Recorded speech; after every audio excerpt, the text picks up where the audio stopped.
শক্তি अन्नपूर्णा मंदिर রামকৃষ্ণ পরমহংস ইনি নিজে এই মন্দিরটা স্থাপনা করেছিলেন। এই বেল গাছটা ইনি এখানে এসে স্থাপনা করেন।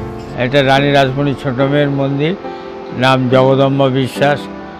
হ্যাঁ, মায়েতে ছেলেতে মন্দিরটা চালায়, সপ্তাহে 7 দিনই ভোগ হয়। আর এখানে ঘর আছে, কে যদি রেস্ট নিতে চায়, হ্যাঁ, একটা ঘর 300 টাকা করে ভাড়া।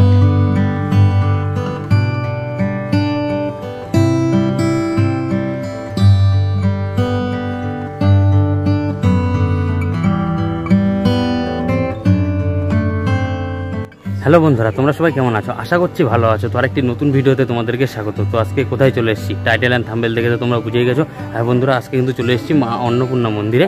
2 নম্বর প্ল্যাটফর্মে আসছে ডাউনটাউন গেটে মাঝেরহাট লোকাল, 2 নম্বর প্ল্যাটফর্মে আসছে মাঝেরহাট।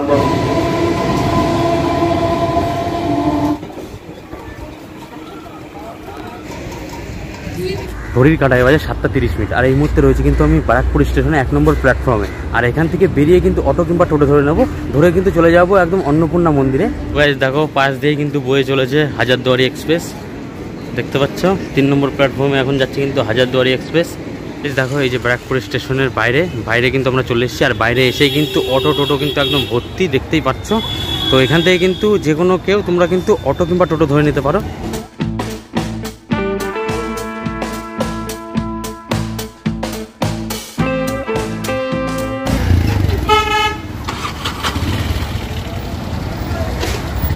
তো গাইস, স্টেশন থেকে বেরোলেই কিন্তু তোমরা অটো কিংবা টোটো পেয়ে যাবে। আর আমি কিন্তু তালপুকুর যাওয়ার অটো ধরে নিলাম, আর মাত্র 10 টাকায় কিন্তু পৌঁছে দেবে আমাদের তালপুকুরে।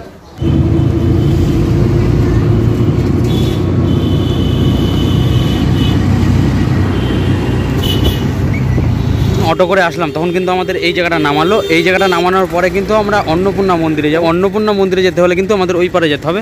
ওই যে রাস্তাটা দেখতে পাচ্ছ, আমাদের কিন্তু ওই পারে যেতে হবে। তো চলো ওই পারে এখন আমরা যাবো।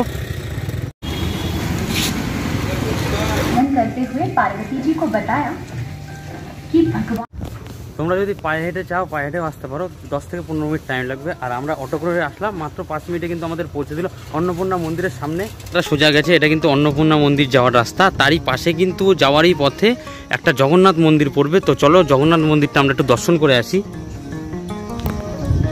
দেখো ঢুকেই কিন্তু কত না সুন্দর লাগে, কিন্তু এটাই সেই জগন্নাথ মন্দির। আর তার ভিতরে কিন্তু আমরা এখন প্রবেশ করছি।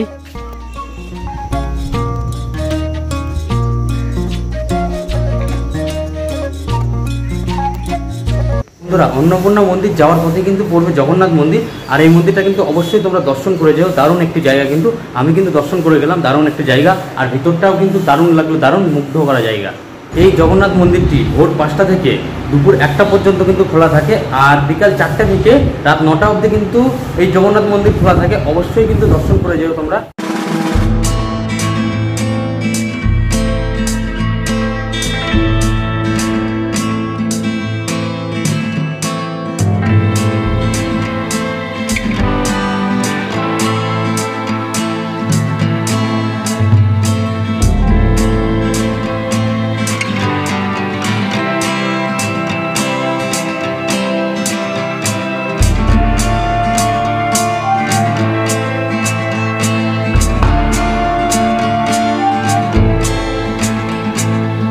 সব কিছু তারা দেখভাল করে, দেখাশোনা ব্যাপারে কোনো ত্রুটি নেই।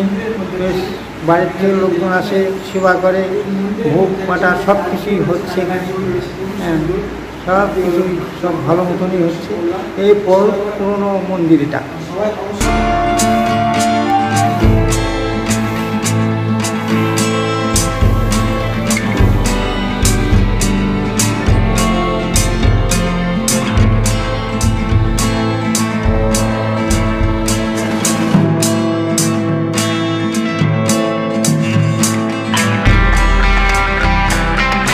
তো বন্ধুরা দেখো, ফাইনালি কিন্তু চলে এসেছি অন্নপূর্ণা মন্দিরের সামনে। দেখো বাইরে থেকেই কত না সুন্দর লাগছে, ভিতরটা কিন্তু গিয়ে দেখাবো তোমাদেরকে।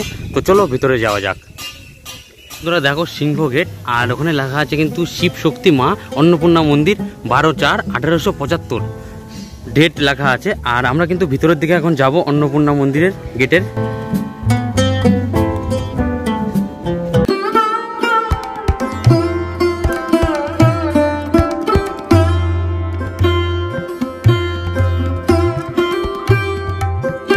মন্দিরের ভিতরে চলে এসেছি, আর মন্দিরের ভিতরটা কিন্তু শান্তশিষ্ট, মুগ্ধ করা পরিবেশ, দারুণ লাগলো কিন্তু মন্দিরের ভিতরটা। তো চলো ভিতরের দিকে আরও যাবো, আরও তোমাদের সাথে শেয়ার করবো। তোমরা দেখো মন্দিরের সামনে কিন্তু কতগুলো পায়রা রয়েছে, কত পায়রা দেখো, দেখতেই পাচ্ছ কত পায়রা কিন্তু রয়েছে এখানে, দেখো কত পায়রা।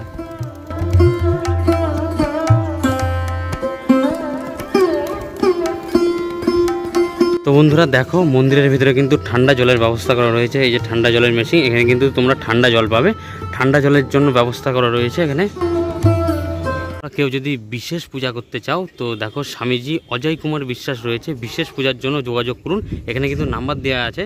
তোমরা যদি কেউ বিশেষ পূজা করতে চাও তো অবশ্যই এই নম্বরে কন্ট্যাক্ট করো। যে অন্নপূর্ণা মন্দির, এই মন্দিরটা কিন্তু দক্ষিণেশ্বরের আদলে তৈরি করা হয়েছে।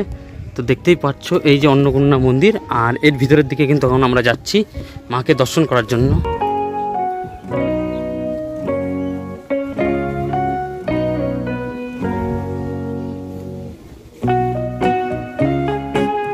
তো বন্ধুরা দেখো এই যে অন্নপূর্ণা মা,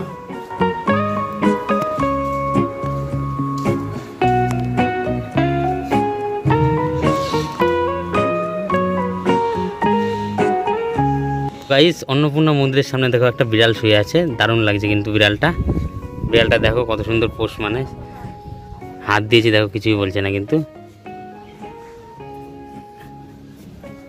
খুশি। ঠিক আছে, দেখতে পাচ্ছ এটা কিন্তু অন্নপূর্ণা মন্দিরের ঘাট, আর এরই পাশে রয়েছে কিন্তু 3টে শিবলিঙ্গ, আর এরই পাশে রয়েছে কিন্তু 3টে শিবলিঙ্গ, এখানে 3টে শিবলিঙ্গ রয়েছে, আর এখানে 3টে শিবলিঙ্গর মন্দির রয়েছে। শিব শক্তি অন্নপূর্ণা মন্দির, শ্রী রামকৃষ্ণ পরমহংস ইনি নিজে এই মন্দিরটা স্থাপনা করেছিলেন। আচ্ছা, এই বেল গাছটা ইনি এখানে এসে স্থাপনা করেন। তো 6টা শিব মন্দির আর অন্নপূর্ণা শিব। আচ্ছা, এই মন্দিরে কি বিশেষ অনুষ্ঠান আছে কিছু? হ্যাঁ, এটা রামনবমীতে বিশাল একটা বড় অনুষ্ঠান। আচ্ছা, খোলার টাইম কখন আছে? খোলার টাইম হচ্ছে সকালে এই 4:30 থেকে নিয়ে 12টা, আবার বিকালে 4টা থেকে 8টা। আচ্ছা, এখানে কি প্রসাদ দেওয়া হয় আর কি? হ্যাঁ হ্যাঁ হ্যাঁ, ওর মধ্যে প্রসাদ দেওয়া, প্রসাদ গ্রহণ প্রসাদ করা। কি কুপন কেটে নিতে হয়? না, কিছু না, এখানে কুপনে একটা বছরে একটা হয়, সেটা আবার কাটতে হয়। এমনি প্রসাদ তুমি দিলা, সে ব্রাহ্মণকে দক্ষিণা দিলা বা মন্দিরে দিলা, সেটা উনি পুজো করে দিয়ে। আচ্ছা, ব্রাহ্মণ সবসময় থাকে।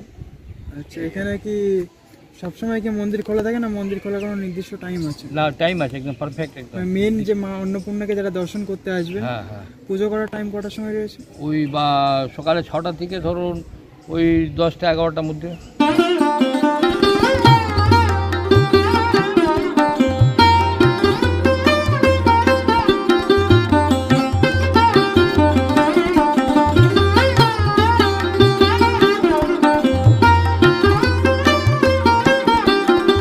এই যে অন্নপূর্ণা মন্দির, আর এরই পাশে রয়েছে কিন্তু নাট মন্দির, যেটা কিন্তু এখানে বিশ্রাম করতে পারবে মানুষ। দেখো বিশ্রাম করার কিন্তু একটা দারুণ জায়গা, দারুণ।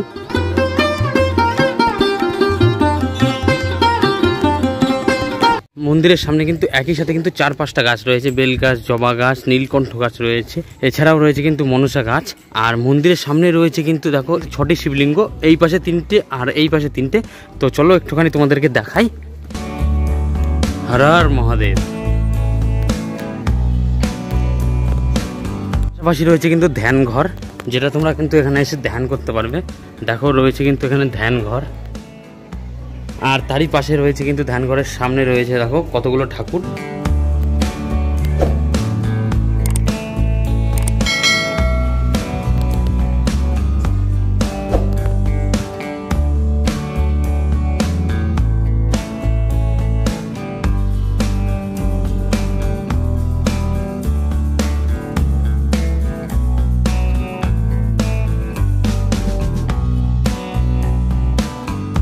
লম্বা লাইন দেখতে পাচ্ছ, এখানে কিন্তু প্রসাদ খাওয়ানো হয়, আর এরই সামনে রয়েছে কিন্তু ভোগ ঘর, দেখতেই পাচ্ছ এই যে ভোগ ঘর, এরকম লম্বা করে কিন্তু এখানে ভোগ দেওয়া হয়। তো অফিসের নাম্বার রয়েছে, কারোর যদি কোনো প্রবলেম হয় এই নাম্বারে কিন্তু কন্ট্যাক্ট করতে পারো, এই যে অফিসের নাম্বার। এটা 1875 সালে মন্দিরটা হয়েছে। হ্যাঁ, এই মন্দির ওপেন আর ক্লোজিং টাইম বলুন। বলছি তো, ভোর 6টায় মঙ্গল আরতি হয়, সেই থেকে খোলা থাকে, ভোগ যায় 12টার পর, তারপরে তো ভোগ হয়ে গেলে লোকজন খায়, তারপরে মন্দির বন্ধ হয়ে যায়, আবার খুলবে বিকেল 4টে। এটা রানী রাসমণির ছোটো মেয়ের মন্দির, নাম জগদম্বা বিশ্বাস। হ্যাঁ, মায়েতে ছেলেতে মন্দিরটা চালায়। জগদম্বার 3 ছেলে। ভোগের ব্যবস্থাটা কি আছে? হ্যাঁ, ভোগটা হচ্ছে সকাল 10টায় অফিস ঘর খুলবে, খোলার পর 5 নম্বর ঘরে গিয়ে ওখানে কুপন কাটতে হবে। কুপন কাটার পর বেলা 1টা থেকে 1:30টার মধ্যে ভোগ খাওয়ানো হবে। হ্যাঁ, সপ্তাহে 7 দিনই ভোগ হয়। আর ভোগ নিয়ে যেতে গেলে 170 টাকা, 120 টাকা। এইখানে বসে খাওয়ানো হয় সপ্তাহে 7 দিনই, পার হেড 120 টাকা। পার হেড 120 টাকা। আর এখানে ঘর আছে, কে যদি রেস্ট নিতে চায়, হ্যাঁ, একটা ঘর 300 টাকা করে ভাড়া। সকাল 6টার থেকে বিকেল 6টা অবধি সে থাকতে পারবে। এখানেতে 3বার ঠাকুর এসেছিল, 3বার। হ্যাঁ, রানী রাসমণির ছোটো মেয়ে ও স্বপ্নে মা অন্নপূর্ণাকে পেয়েছে। মাকে বলেছে, মা দক্ষিণেশ্বরের মন্দিরের মতো ঘাট দেখে আমাকে একটা মন্দির করে দেবে। তারপর মা বলেছিল, ঠিক আছে, আমি জায়গা খুঁজছি, পেলে তোকে করে দেবো। তারপর পেয়েছে। ঠাকুর 3বার এখানে এসছে, দেখে গেছে রামকৃষ্ণ, যে বলেছে হ্যাঁ এইখানে মন্দির হবে। মথুরবাবু মন্দির দেখে যেতে পারেনি, মথুরবাবু খুব অসুস্থ, উনি মারা গেলেন। হ্যাঁ, তারপরে এই মন্দিরটা করা নিয়ে জগদম্বার 3 ছেলে, মেজ ছেলে হচ্ছে তৈলক্য বিশ্বাস, ছোটো ছেলে ঠাকুরদা, আর রানীমায়ের বড় মেয়ে হচ্ছে পদ্মমিনী। মেজ ছেলে আর পদ্মমিনী মিলে এই মন্দিরটা করতে দেবে না। তখন জগদম্বার বড় ছেলে আর মা মিলে এই মন্দিরটা করেছিল, কিন্তু মথুরবাবু দেখে যেতে পারল না। হ্যাঁ, আর এই মন্দিরটার নাম হচ্ছে চাণকের মন্দির। এইখানে জব চাণক এসে থাকতো, তার সম্মানের জন্যে এই মন্দিরটার নাম রাখা হয়েছে চাণকের মন্দির। আর আমার নাম হচ্ছে অজয় কুমার বিশ্বাস। আমি মন্দির চালাই প্রথম, আর দ্বিতীয়ত হচ্ছে বংশের যে বড় হবে সে মন্দির চালাবে। আর এটা হচ্ছে বিশ্বাস ফ্যামিলি মন্দির, এটা জেনারেশন বাই জেনারেশন আসবে, এইভাবে এটা করা আছে। তোমরা যদি একটু ভিড়ের টাইমে আসতে চাও তো শনি আর রবিবারে আসতে পারো। শনি রবিবারে কিন্তু মন্দিরে ভিড় হয়, এছাড়া দিনগুলো কিন্তু বাকি দিনগুলো কিন্তু ফাঁকা থাকে। তো ফাঁকা টাইমে তোমরা এসেও ঘুরতে পারো বা ভিড়ের সময় এসেও ঘুরতে পারো।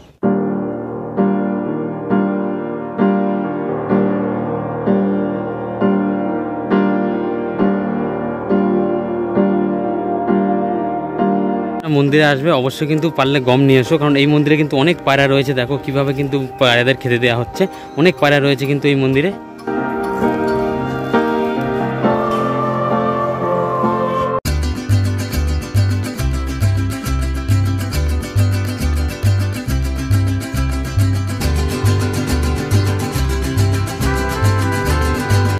মন্দির ঘোরা হয়ে গেলে মন্দিরের সামনে দিয়ে দেখবে একটা সোজা রাস্তা রয়েছে, আর এই রাস্তাটি ধরে এগোলে কিন্তু তোমরা সানঘাট দেখতে পারবে। তো 1 মিনিটের পর কিন্তু এই সানঘাট মন্দির থেকে কিন্তু দেখা যায় এই সানঘাট।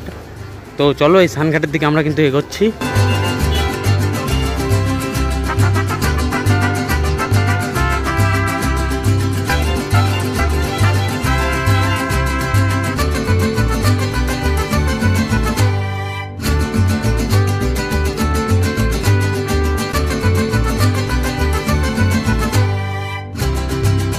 বর্তমানে রয়েছে কিন্তু মা অন্নপূর্ণা মন্দিরের স্নানঘাটে। দারুণ কিন্তু জায়গাটা, দেখো বহু মানুষ কিন্তু স্নান করছে এখানে, দেখতে পাচ্ছ গাইস, বহু মানুষ কিন্তু এখানে স্নান করছে। আর জায়গাটাও কিন্তু কত না সুন্দর জায়গা। এই অন্নপূর্ণা মন্দিরে আসতে গেলে শিয়ালদা থেকে কিন্তু ব্যারাকপুর লোকাল ধরে চলে আসো ব্যারাকপুরে, আর ব্যারাকপুর থেকে অটো কিংবা টোটো ধরে চলে আসো মা অন্নপূর্ণা মন্দিরে। ঘাটের পাশে দেখো কিন্তু দারুণ একটি জায়গা, বসার জায়গা রয়েছে, বিশ্রাম করার জায়গা রয়েছে, কিন্তু জায়গাটা কিন্তু দারুণ লাগলো। আর এখানে কিন্তু এসে কিন্তু তোমরা এই জায়গাটা বিশ্রাম করতে পারো, এই ঘাটের ঠিক পাশেই রয়েছে এত সুন্দর একটি জায়গা। ব্যারাকপুরের এই অন্নপূর্ণা মন্দির কিন্তু আমার ঘোরা কমপ্লিট। আর এই মন্দিরটি কেমন লাগলো অবশ্যই আমাকে কমেন্ট করে জানাতে পারো। আবার দেখা হচ্ছে নতুন কোনো জায়গায় নতুন কোনো ব্লগ ভিডিও নিয়ে। তো চলো টাটা।